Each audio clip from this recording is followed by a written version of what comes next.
জানাতে বগুড়ার মহাস্থান বাজার থেকে যুক্ত আছেন সহকর্মী মাজেদুর রহমান। মাজেদ, জানাবেন বাজারে সবজির দাম কমে যাওয়ায় কৃষকরা কি বলছেন? উজ্জ্বল, আজকে মহাস্থান হাটে কিন্তু প্রচুর পরিমাণে সবজি সরবরাহ হয়েছে এবং আপনারা দেখতে পাচ্ছেন যে হাটটি জুড়ে কিন্তু বিভিন্ন সবজির এখানে সরবরাহ। আর এই সরবরাহ বেশি কারণে কিন্তু যে সবজির দাম সেটি একেবারেই কমে গেছে।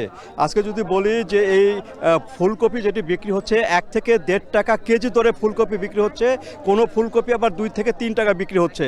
একইভাবে কিন্তু যে সে মূলাও বিক্রি হচ্ছে 3 থেকে 4 টাকা কেজি দরে। এছাড়া বেগুন, সে বেগুন বিক্রি হচ্ছে 30 টাকা কেজি দরে। এইভাবে প্রতিটি যে সবজি, সেই সবজির দামই কিন্তু একেবারেই কমে বিক্রি হচ্ছে। যেখানে কৃষকরা যেটি বলছে যে প্রতি কেজি ফুলকপি এখানে চাষাবাদ করতে তাদের খরচ হয়েছিল 12 থেকে 15 টাকা, কিন্তু সেখানে তারা আজকে 2 টাকা কেজি দরে কিন্তু ফুলকপি বিক্রি করছে। এখন যত সময় যাচ্ছে তত কিন্তু দাম আরও কমছে। প্রথম সকালে কিন্তু 3 টাকা কেজি দরে ফুলকপি বিক্রি করেছিল, বর্তমান 1 থেকে 1.5 টাকা কেজি দরে ফুলকপি বিক্রি করছে। এছাড়া এখানে যে টমেটো রয়েছে, সে টমেটো 30 টাকা কেজি দরে বিক্রি হচ্ছে। কাঁচামরিচ বিক্রি হচ্ছে 28 থেকে 30 টাকা কেজি ধরে। এইভাবে কিন্তু তারা এই সবজিগুলো বিক্রি হচ্ছে। আর এখানে যে ক্রেতারা তারা বলছেন যে এই বেশি সরবরাহ হওয়ার কারণেই কিন্তু এই দাম কমেছে এবং দেশের সব জায়গায় কিন্তু বর্তমানে যে সেই সবজি সরবরাহটা বেড়েছে।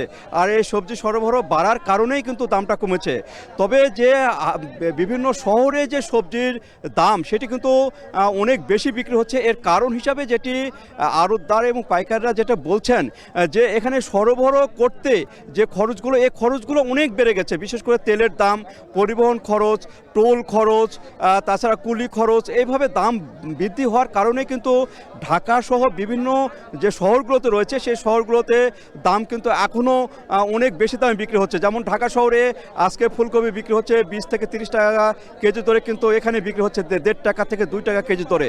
এই যে দামগুলো বেশি, মানে অনেক আকাশ পাতাল যে দাম তারতম্য, সে তারতম্য কারণ হিসাবে কিন্তু এখানে যে ব্যবসায়ীরা তারা বলছেন যে সবজির যে সরবরাহ খরচ, এই সরবরাহ খরচ বৃদ্ধি পাওয়ার কারণেই কিন্তু দামটা বাড়ছে। তো এইভাবে কিন্তু কম এবং বেশি দামে কিন্তু বিভিন্ন স্থানে সবজি বিক্রি হচ্ছে। তো এই ছিল আমার কাছে উজ্জ্বল বগুড়ার যে বাজার, সে বাজার থেকে সর্বশেষ সবজির দামের।